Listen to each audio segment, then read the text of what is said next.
You are listening to Beyond the Whistle. Beyond the Whistle is the show that takes you beyond the X's and O's to provide tips and advice on the business of sports and how sports professionals can advance in their careers. Beyond the Whistle is brought to you by McCants Sports, a sports executive search and sports leadership consulting firm. Learn more at mccantsports.com. Welcome to Beyond the Whistle. I'm your host, Odell McCants, and thank you for listening. My guest is the first return guest on Beyond the Whistle. And after you listen to this episode, I strongly encourage you to go into the show archive and listen to episode 9, which is part 1 of this conversation with Dan Tudor of Tudor Collegiate Strategies. Dan, welcome back to Beyond the Whistle. Odell, honored to be your first return guest. The first of many, I'm sure, but it's good to be the first. Yeah, and I want to thank you for your patience in scheduling this second part of our conversation. I know this is a little podcaster to podcaster, but consistency in my episodes has been the greatest challenge I've had in doing this. And I respect and admire how you are dedicated to your consistency and content for your listeners, even if it means you record an episode while you're driving, which I am totally amazed at. You know what? I've got nothing to do but talk when I do those. So yeah, we nicknamed those "Driving with Dan," and actually it was an idea. The idea was given to me by a football coach, ironically, and he said, "Hey, you guys spend you spend a lot of time driving around. I would just love it if you just sort of talked about what during that time." And I thought, that's not a bad idea. So we've done a couple of those, and they're. As long as you can just keep your eyes on the road and talk, you're good to go. Yeah. And if you aren't familiar with Dan and Tudor Collegiate Strategies, you need to be. Dan has developed what I call a professional selling approach to athlete recruiting. And what I mean by that is not being salesy like a used car salesman image that probably comes to mind for you, but rather a strategic, tactical approach to controlling your recruiting process. From the athletes you target and why you target them to controlling your messaging and process to guide your prospect to a decision. And from my background in corporate B2B sales, that's what professional selling and recruiting is all about to me. So Dan, in episode 9, you shared how coaches can take control of the recruiting process and what athletes and parents are looking for in the communications and messaging from coaches and how to effectively communicate with them.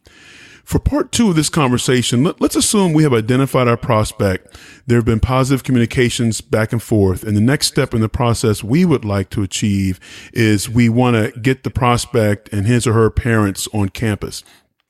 And how do we first even know that we're both at that stage? I know in my selling background, that's staying aligned with where your prospect is in the process. And how do we successfully position that next step? Well, that's a great question. It might be a long answer, so if I that's great. Take your time. Okay. Good. If you want to go get something to drink and come back here in 20 minutes, I'll probably still be talking. Okay, so here's what we found, and I'm gonna center this around football, but I'm gonna want it to apply to other sports too.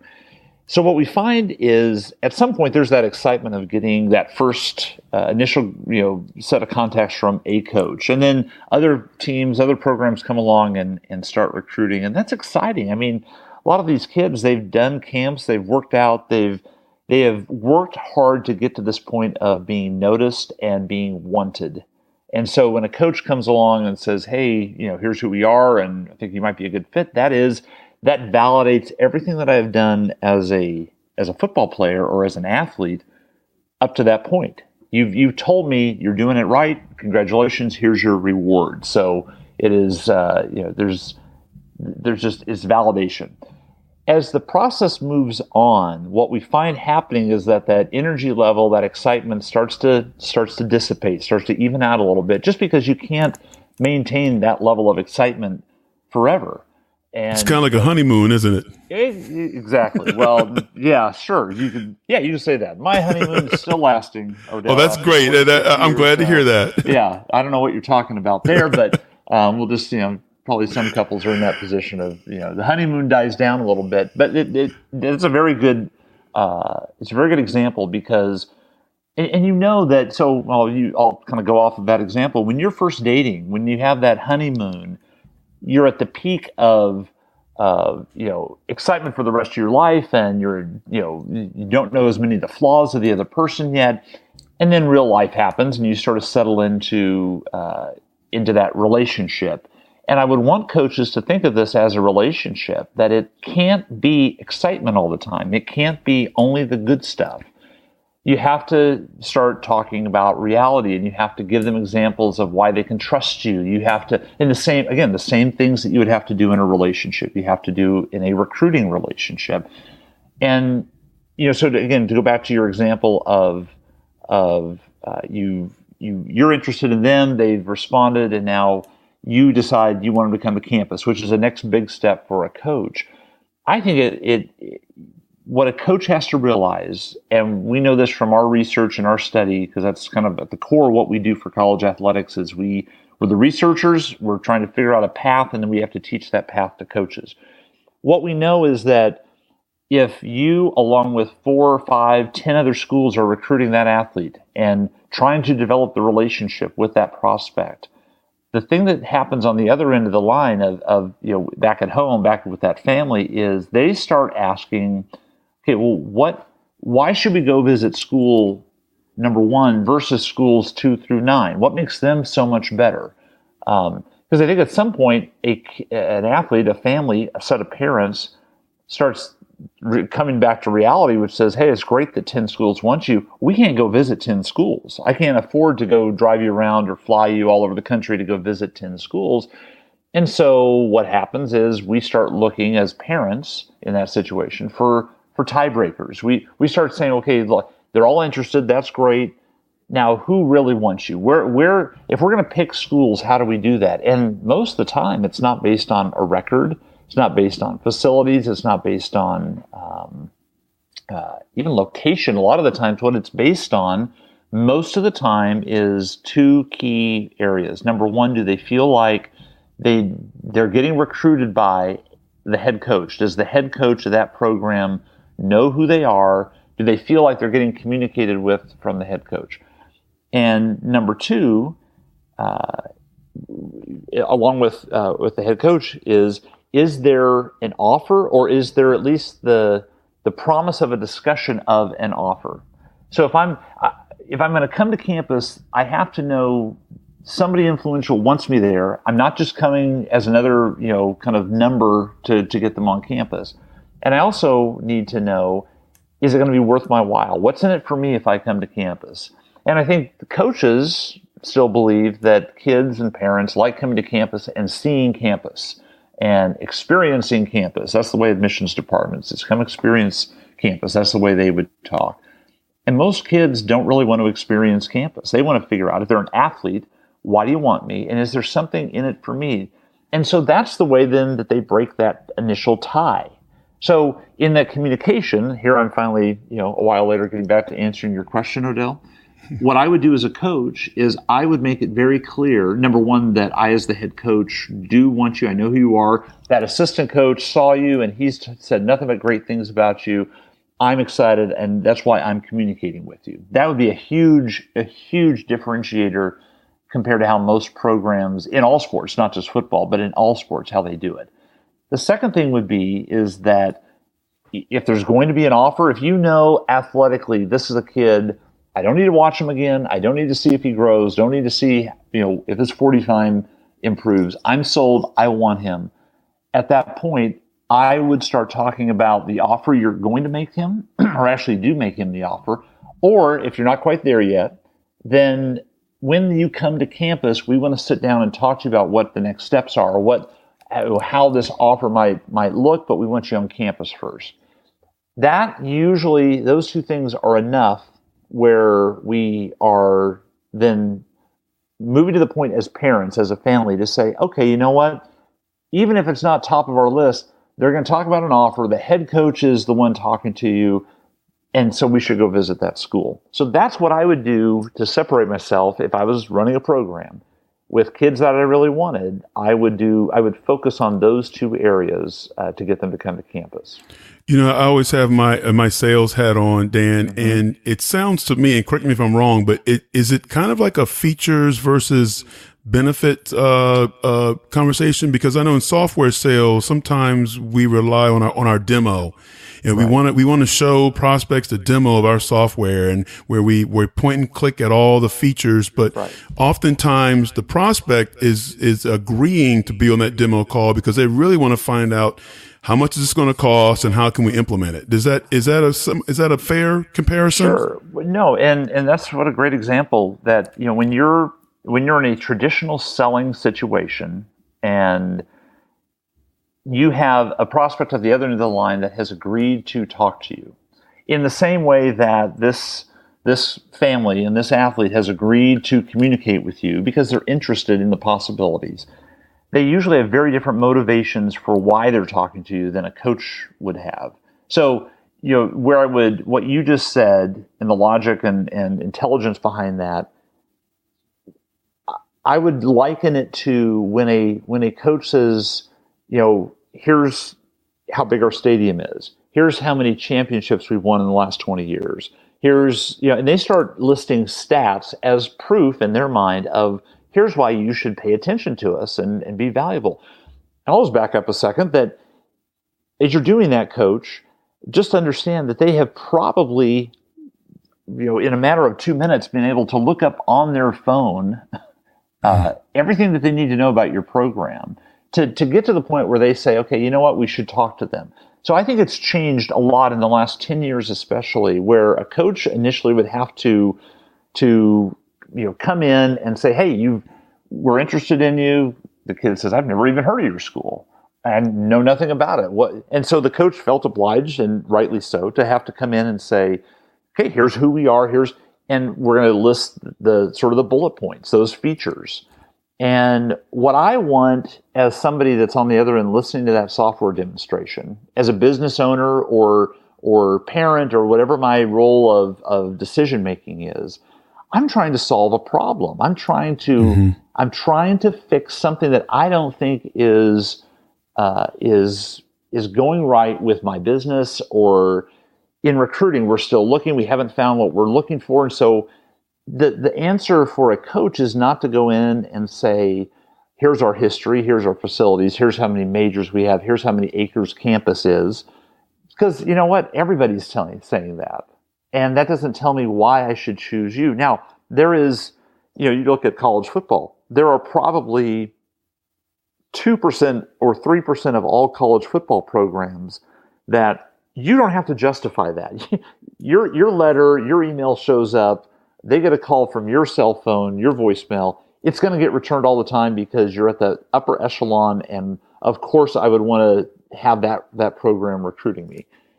For the other 97% of you that are listening, that's not why we're making the decision to look at your school. It's not because you're going to outstuff somebody else. It's because I'm going to know, and this is, again, going back to the research, this isn't an opinion.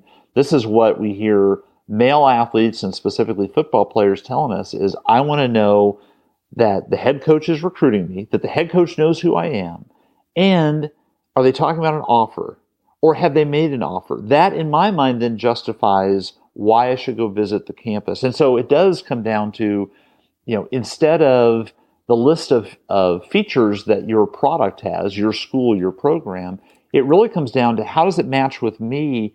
Because I can tell you that a lot of times the reason campus tours are pretty boring, if they're led by an admissions department, the reason it's pretty boring is that I'm not interested in 85, 90% of what they're telling me or showing me. I'm not there to see oftentimes the library or a classroom, because I think most kids say, okay, you're a college, we get it, you got classrooms. But I'm here for football, and I want to understand what my role is here, and so it becomes very personal for an athlete, and that's why it's sort of that traditional old approach won't work anymore. At least I don't see it working convincingly with the vast majority of good prospects out there. They're looking for a relationship. So we're recording this in a couple of weeks or 2 weeks after signing day, week and a half after signing day, and what do you hear after signing day? Why did you sign with so-and-so, whoever this recruit is that is getting interviewed by their hometown paper? And they always go to, well, you know what? I just felt like blah, blah, blah, blah. Or coach made me feel, or when I was with the team, I just felt they're making this decision with feelings. You can't, there's no bullet point lists for feelings. It's a relationship. So once we have the prospect and perhaps parents on campus, how do you structure, how do you see successful programs structuring that visit time, that face time, so that it's a successful next step? Yeah, and this is the other area that if you're a program or a coaching staff that would listen to this and you're looking to make an impact or set yourself apart, this is the easiest and frankly least expensive way to do it is what happens on your campus visits. Because most of the time, schools in general, football staffs in general, especially with the numbers, for instance, the football programs have to recruit. I mean, you're talking about sometimes starting out with in thousands of names if you're a Division III school, certainly hundreds of names if you're a Division I, and somewhere in between if you're one of the others. So there's this process. I mean, there is a little bit of a factory feeling to it by design. I mean, essentially, you have to get through these names. You have to figure out who is going to come in, and you might have a weekend where 30 kids come in, and they're your recruiting class for that week, and so there does have to be more of that systemized approach because it's a numbers thing. I mean, you have to. To the extent that that's herding cats, you still have to herd the cats, and it's hard, and I completely appreciate that. The problem, I think, I'll say this: it's the challenge with football programs is how do you take that big group, 30 guys show up and they're expecting individualized attention, or I'm really excited because coach is recruiting me, and they step into the reception room or something, and there's 30 other kids there with their parents. And everybody has that same look on their face of, wait a minute, who are all these guys? I thought he wanted me here, and I see 4 other linebackers that he's invited. You have to define that as the coach. Why are you all here, and why are you different than maybe some of the kids that aren't there? You have to explain that. So let me get back to answering your direct question of how do you separate yourself. Every family, every athlete there, every parent there is trying to figure out, why is this the best place for us? And whenever I've been trying to figure that out in some other aspect of life, I usually make it very personal. I'm looking for individual little signs that's okay. This is the right way to do this. This is the right way to go. Or she's the right one to marry. Whatever it is that we're trying to figure out, we always look for sort of these random, illogical examples that we would say, well, that's a sign I should go there. Or that was something that was different at the other schools. So maybe in that group setting, as hard as it could be, as challenging as it would be, if the head coach, if his main job was for 10 to 15 minutes at a time over that weekend, grab families and pull them aside and say, hey, I know you're here with this big group. I'm really glad you're here. I wanted to pull you aside, let you know that we're excited to have you. Here's what we love about your son Josh, this, and this. And I have a few minutes here. Did you have any questions that you wanted to talk about? Or there are things that you wanted to see here on campus that you haven't seen yet that I can make sure happen? I mean, just something like that would indicate, okay, he does know me. Because again, when they show up on campus and there's 30 other families there, and it could be more than that, you have completely blown apart. If you've done it right in contacting them, that you've made this personal to them, when they show up on campus, you've just given them the anti version of that, which is, no, we're recruiting big numbers. Again, nothing wrong with recruiting big numbers. Football programs have to do it, but if they all go around as a pack, and they do the typical stuff. We're going to go see a class. We're going to go sit in on a player panel. We're going to see the facility, and it's the same as the other schools, and it's just a big mass. I don't know that you're selling them. Now, there's a couple of schools, you got a handful, 3%, that it doesn't matter how bad the visit is. I'm going to want to go there because of who the program or the coach or how many times college game day came to campus or whatever their measuring stick is. I'm going to go there. But for the majority, it's going to come down to that personal relationship. So anytime there's a campus visit, what we're trying to do when we work with clients, we're trying to figure out what feels right. And so I'll give you an example, because we did work with this fall with and they're continuing to be a client with a D1 football program. And we were on campus, and they really wanted to actually focus on how do we make the campus visit better, more effective. Our solution to that was we got about 8 of what they would consider sort of their prototype freshmen. These are the freshmen that we want more of in future classes. So we got about 8 of those to come in, and basically we tore down the campus visit as it existed, and then they built it up again. Well, one of the first things that they identified when we had them start rebuilding the campus visit, what the coaches did initially was, we come here to campus, we're going to get you here, and we're going to get all the academic stuff out of the way first, and then we'll end with the football stuff. We'll sort of end on the high note. And the feedback from the athletes was, when we had them alone in this focus group session, that was completely the wrong thing to do. Because we're coming to campus, coach, and we're excited about being a football player, or the idea of it, and we're jacked up about that, and we step onto campus, and what do? You're sending us off on the admissions tour, you're having us meet with a counselor, we're getting all this stuff where that energy, and they described it, they said the energy level just drains out of us.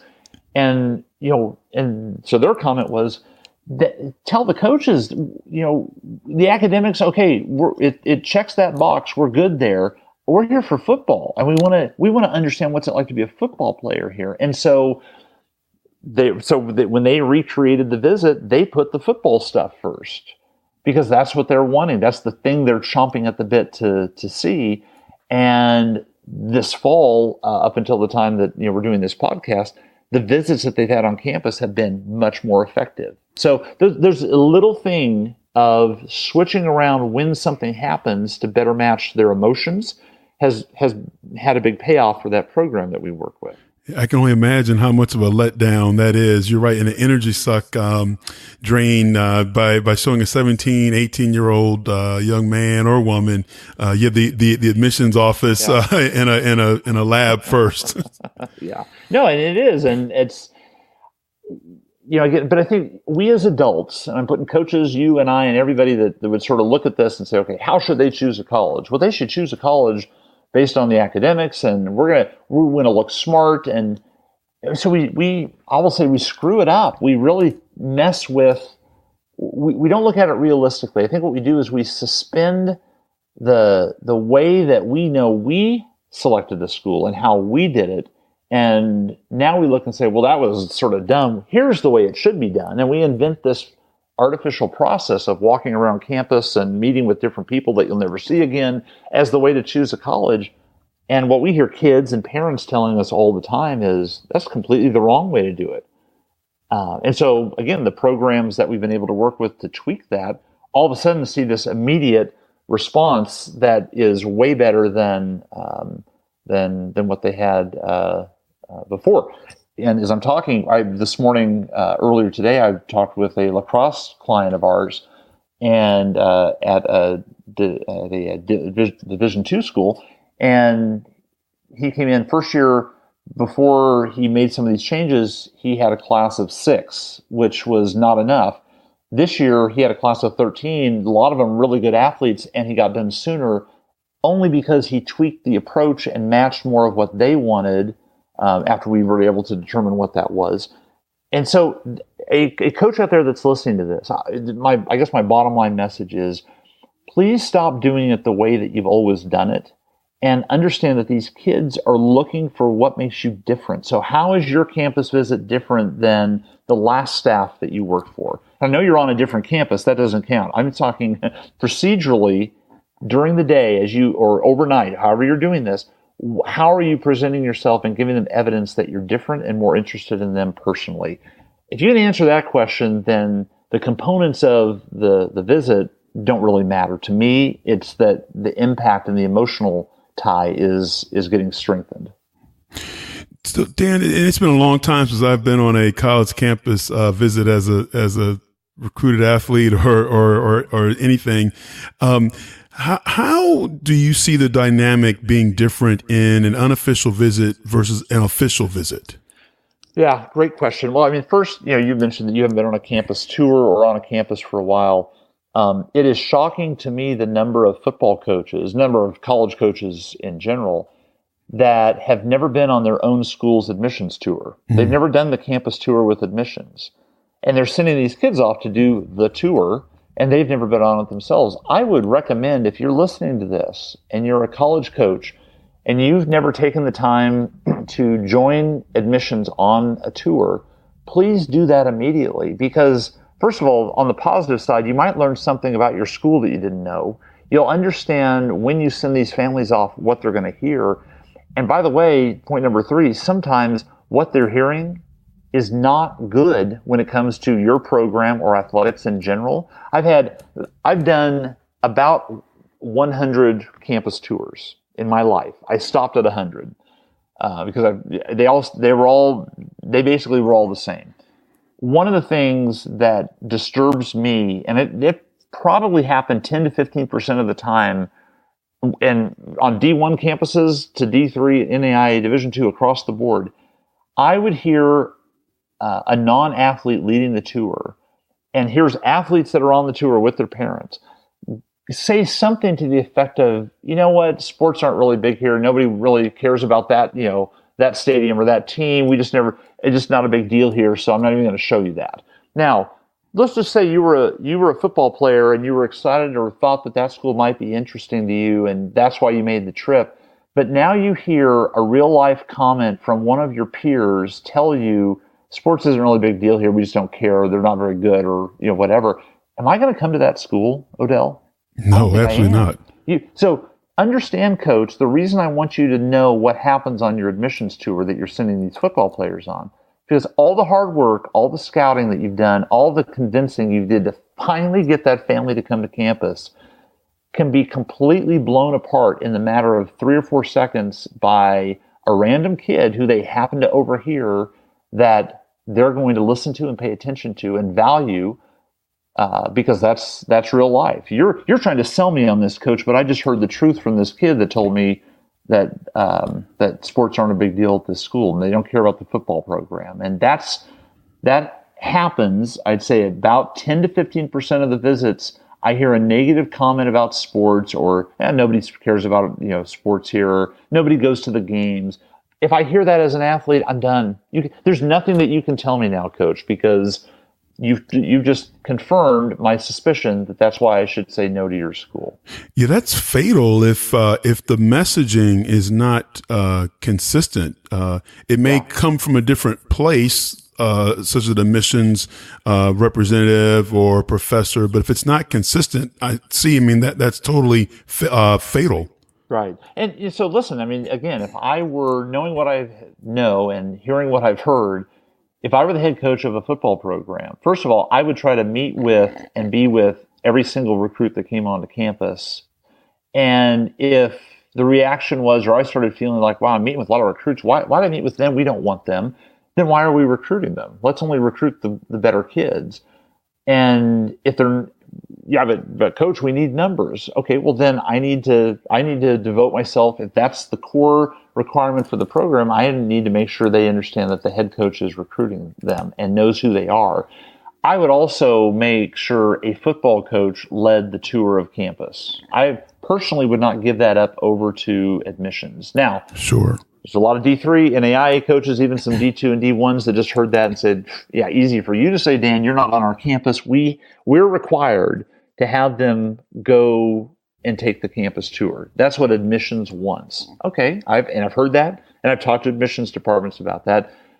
Meet in the middle with them and say, admissions, can you take mom and dad over there and you do the admissions tour with them, and I'm going to take the player because they want something different out of this, and you'll get a chance to talk to them alone. Or send the parents, maybe it's reversed, but you let some of the players take, your current freshmen take the recruit on a short tour of campus. Listen, I just know that it's not working the way that it's set up. So that tells me there's got to be something different. So how you do that on your campus and make the case to admissions, it's going to be different from school to school. All I know is that if I'll say it this way, that if we're working with a program and you don't work with us, and I know that we're going to do the campus visit right and you're going to do it the traditional way, we're going to win that athlete because we know what the athletes want. So I'm saying just try to tweak it to make it sound and feel and look different than what they've experienced at every other campus. So when you're at the end of the visit, I'll go back again to my sales hat, but I've oftentimes seen sales reps who get to the end of a call and don't even save time to ask for the business. What are some of the closing steps that we can take to really help position us to be top of mind, when they leave our campus, and also to continue to emphasize the of meeting all those emotions that you described so great in the beginning of being wanted and validated and rewarded, and continuing the relationship. Okay, well, I would start with the first thing of the issue or the core part of everything that you just brought up, which is so essential, Odell, is the ask. So I would start with this, that you have to ask them to commit when they're on campus if you want them. Now, I'm not saying, or I'm not forcing you that every kid that you bring to campus, you're obligated to then make an offer. But let's just say it's an athlete that you want, and you want them to say yes. You've reached that decision. With every one of those athletes, I would make sure to ask them to commit before they leave campus. Why? Well, you identified it. It's an emotional thing. So for and any coach that was a football player, or really it applies to any sport, but when you went to campus, again, let's go back to the beginning of this conversation. You're there because you think the coach wants you. There is talk of an offer, or they've made an offer. So you're sort of coming in knowing that you're wanted. And I don't want that feeling to leave. And when we ask kids what causes you to question the commitment of the coach or the program that's recruiting you, and the number one thing that comes back to us is at the end of the visit, or at some point in the visit, if they never ask, well, did they change their mind? Do they not want me? I thought they'd be more excited, and that's evidence to them that you aren't excited. Going back to the relationship, if my wife, who was expecting at some point that I was going to ask her to marry her, but I never asked because I'm waiting maybe for her to give me more signs, the whole thing is going to fall apart. The same thing happens on a visit. They're there, they're excited. I just told you the motivators for why they came. The coach wants us. There's talk of an offer, and we've gone through this visit. Now I think I like it, and now we go to that final meeting in the coach's office, and even if I'm not ready to commit to that school, I still want validation as a football player that they want me, that nothing's changed, the visit's gone well, and they still want me. I want to be asked because, you know what, it validates me as a good athlete still. And when that doesn't happen, if the visit ends with, hey, Josh, great talk, you asked good questions, really glad that you came. We're going to come watch a couple more games next fall, and or next week, or what point in the season you're at. If you have any questions, let us know, and just really loved having you. Good meeting all of you. Thanks. And they'll be polite and thanks, coach. Great to have us. But then they walk back out to the car, and we hear afterwards. We get to hear the conversations that happen. And coach, they're not good conversations. It ranges from disappointment and bewilderment, like what just happened? He didn't ask us. I thought he was going to those guys are a bunch of jerks. They led you on. And so then coaches wonder why they don't get, return phone calls after the visit, or why is there this dip in excitement? Because, hey, we showed them all our classrooms and we walked them around campus. How could they not love this place? They're looking for validation. And so at the core, let's start with this. Make sure you ask them to commit. If they're on campus and you want them, don't let them leave campus without asking them to commit. If you aren't ready to hear a yes, then don't ask them. But what I would then say is that it's going to be very important, and we instruct our clients on how to do this, that you need to then explain to them what happens from here on out. So we haven't made final decisions yet. Here's the process. And now give me the timeline as a family to understand how that's going to work and look going into the future. You aren't asking me now. Okay, I get that. why should I still be interested in you? And so walk me through what happens from here on out. As far as asking, look, it's an emotional decision. So they want to know that you want them. They want to know what you like about them. What is the plan for them there? And then at some point you have to ask them to commit. Do they want to commit? Do they feel ready to commit? And if you don't do that, then they're not going to come out and say, hey, coach, before we leave, you didn't ask us, but just to let you know, we want to commit here. They just don't do that. It's too much of a reach for them. It's too far outside their boundary to just have the confidence to do that. They need you to open the door and offer them the chance to commit. So I would say that they have to ask. Just keep it simple. Start there. If you start asking and you feel like it's not going quite right, okay, then we can talk. And then there's a lot of different ways to do it based on your personality and what time of the year and your school. But just start by asking, because at least they go away knowing that you want them. And what do you see are winning strategies and tips for that follow up after the visit? Well, I think I think it depends on what your goal is. I mean, so in asking them, because we just went through that whole process, if you and I were in the B2B business world in sales, if we don't ask for the sale, we're not going to get the sale, right? most right. people don't. You're not picking up phones all day. In software sales, you're not picking up phones, having people place orders. I mean, maybe there's some businesses like that, but not many.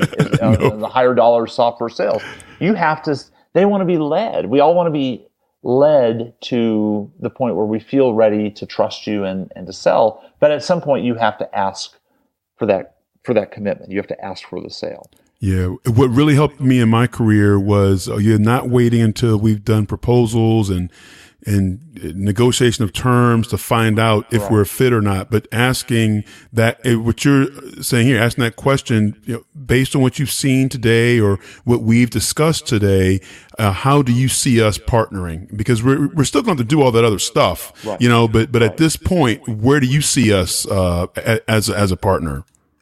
Yeah, no, and again, that could be that's a softer close, which is fine. It's a trial close because you're wanting to get an indication for where is this relationship going, because that's gonna change your strategy as a sales professional moving forward, and understanding kind of what where their head's at, and the same thing holds true in recruiting. So afterwards, after they go home.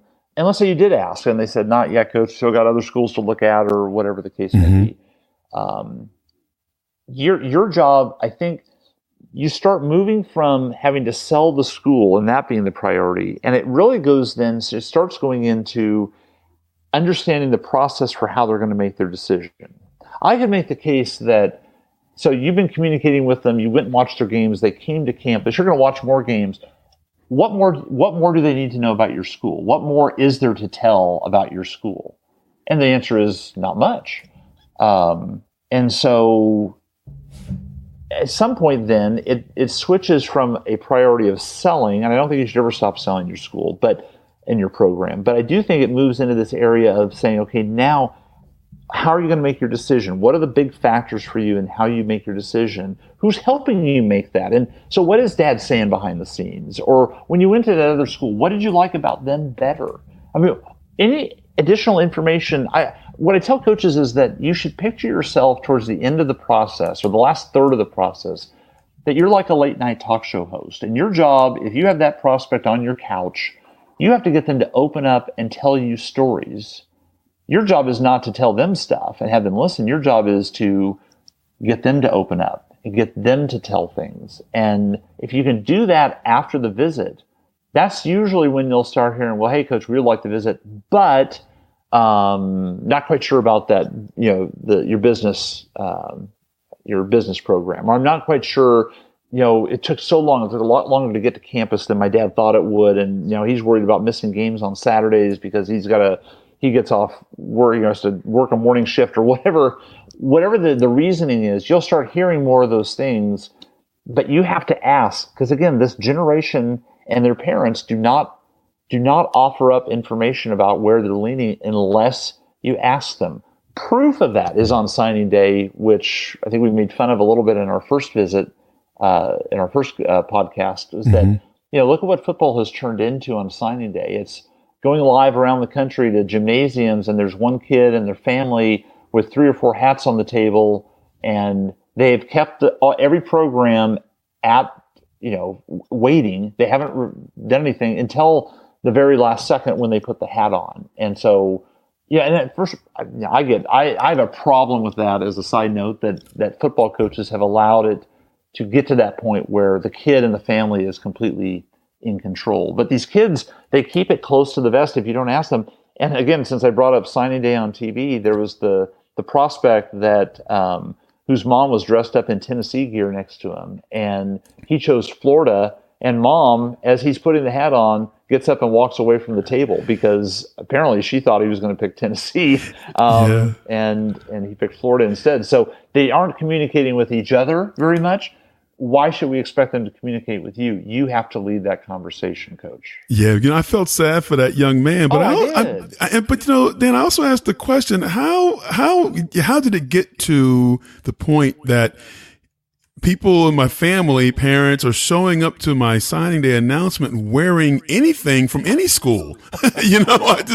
I found that to be a little disturbing. Yes, absolutely. And again, signing day, it's a spectacle. Yep. There are sports and coaches that have told me, and I agree with them, there is no way that will ever happen in their sport. They wouldn't allow it. And for whatever reason, there's so much money and power on college campuses around football. I think these coaches in general have started to take the attitude of, we just can't tick them off. We can't make them mad. So, okay, go ahead and let them do their announcement on ESPN, or I'll let them commit and then decommit or whatever. And for me, it's sad because coaches in football, which is my sport, and I love the sport, that they've given up control willingly, enthusiastically in some cases, to the parents who don't know what they're doing, and to the kids who haven't told the parents what they're doing, much less the other coaches. And it's just, I don't know. It's I think it's too bad because it gets a little worse every year, and that I don't know what you do about it, but it's been allowed to get so far out of control that I think it's hurt the sport, and it makes recruiting at that level and in that sport very, very difficult. I don't want to go down a separate rabbit hole here, but Sorry about that. But I had an episode with our mutual friend, Michael Cross, and do you think that if we eliminated the signing day, we had this conversation, and I know you've had this on your show with Michael as well, that it would reduce some of this? Well, it's funny because a lot of the talk after this year's signing day was some of the drama, and even some of the mayhem was reduced because they have now the early signing period. So a lot of kids decided early, signed, and it made this last signing period a little bit less chaotic. And so I really like Michael Cross's suggestion. And for those of you who aren't aware of him, he's an associate athletic director at Penn State. And so you can go back on my podcast, you can go back to the archives and hear his comments. Sounds like they can do the same on yours, Odell. And I'll definitely have a link to both in the show notes. Perfect. And it's worth the listen, because if you're a coach that's like, how do we solve this problem? I frankly think Michael Cross's suggestion is excellent, which is more of sort of like a free market solution, that you've got a set number of visits, family, and you can take them anytime you want. And you can commit to the school, and the school can commit to you, but that's binding. And so there's a lot of things that I think would solve the problem that a lot of coaches find. But let me go back. I'll try to get us back out of this rabbit hole now, Odell. Yes, thank you. I take it back to, I'm going to make it the coach's responsibility. I don't blame the family. They haven't done this before. I don't blame the kid for being excited. He's worked hard, sacrificed. It's a big deal for them. I get that. My problem and where I would have criticism is with the coaches, college coaches, and specifically college football coaches, who have not forced more kids to tell them no early, and who have kind of built out this myth in their mind that if I just give them more time, or if I don't press them, then they'll pick us. Now, listen, again, that 3%, I think there's a real validation for strategy there. I get that. But for most programs, you don't work like that. You don't have that power. And what happens is these kids never tell any coach no. So, leading up into, December, January, I know the conversations were, hey, so we still want you, and are you still looking at us? You still thinking about coming here? Yeah, coach, you're still in my top 5. You're one of the, you're still there. Hey, good. I get to go back and tell our head coach that he's still in the top 5. What he's not telling you is that prospect. The prospect is not telling you, coach, the other 4 schools would literally have to burn down, and then I guess I'd come here to play. So, technically you're in the top 5, but they're not coming to your school. And that's, I feel poorly for coaches when they let that happen, because this is your job. This is your program, and I always worry about who are the kids behind that one that would be almost as good that are going to decide to go somewhere else because you took too much time waiting for the top prospect. And that I see that happening a lot, not only in football, but in other sports.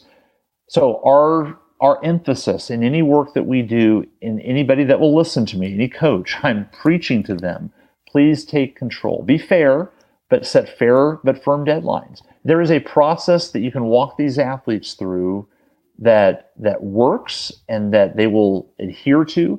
But if you give them free rein, they'll take it. The old saying, if you give them an inch, they'll take a mile. Well, nothing was ever more true with college football prospects. And I just want coaches to be back in control. And I don't see that happening very often in college athletics in general, but especially football. Yeah. Well, Dan, thank you so much for even more valuable information on how coaches can take control of their recruiting process. And Dan, where can coaches and even administrators who may be listening to this go to learn more about you and your programs that Tudor Collegiate Strategies and your services have? Yeah. So we work with a lot of different programs around the country, all different levels, all sports. And they can get information on that on our website, which is dantudor.com, DANTUDOR.com. Podcast is College Recruiting Weekly. It's on iTunes and Google. And so, yeah, that's the best way. My email address, if there's just a random question that we didn't answer, but we maybe started a coach thinking about, they can email me, Dan@dantudor.com.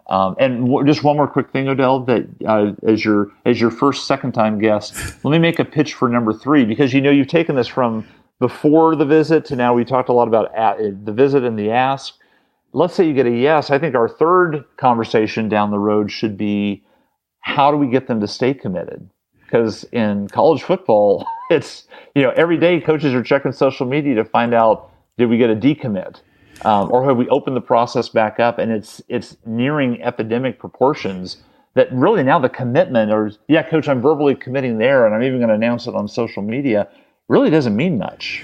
And so that's our next topic when you're ready to talk about it. Well, I think we've got a real series here because, and on that note, Dan, I'm a basketball guy, and I've always felt like, and I could be wrong or naive here, that there's been kind of a gentleman's agreement in basketball, where at least you don't see it as much in football, that when a kid verbally commits, schools kind of back off. But I've heard a football coach say, well, that just tells me who my competition is. Exactly. And they just really go into recruiting mode now. Hey, and sometimes I've had coaches, football coaches, tell me, hey, if a kid commits, I don't want them to say anything publicly, because I don't want to draw attention to the fact that we're going to get them, because that means our 3 conference competitors that always steal our kids are going to know who we're looking at. So recruiting has gone beyond just now getting the commitment to now keeping the commitment. And for a D3 coach that's listening, whether they're a basketball coach or whether they're a football coach, they know that recruiting, they don't know how their recruiting year went until the kids, until the first day of classes the next fall. And let's see who actually showed up for college and showed up for class. that tells us then, are they actually here? So yeah, there's a lot that we can keep talking about whenever you're ready, Odell. Well, I'd love to do that. Do that part 3.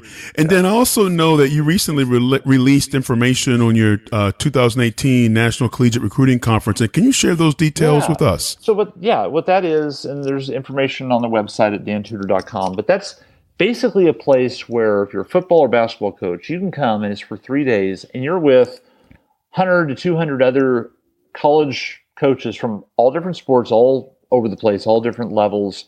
And it's 3 days of coaches and experts and authors, trainers getting up and saying, here's how to do it. For a coach, we have coaches that volunteer to say, here's how we did it this year. And you get so many tips. And just to be able to talk to, for a basketball coach, to maybe be seated at a table or in a breakout session with, a D1 football coach, a D3 softball coach, a 20-year veteran of Division II soccer, and an associate athletic director, and you're all sharing ideas. That's what that conference is. So it's it has grown into something that a lot of coaches swear by, and we get a lot of people coming back year after year.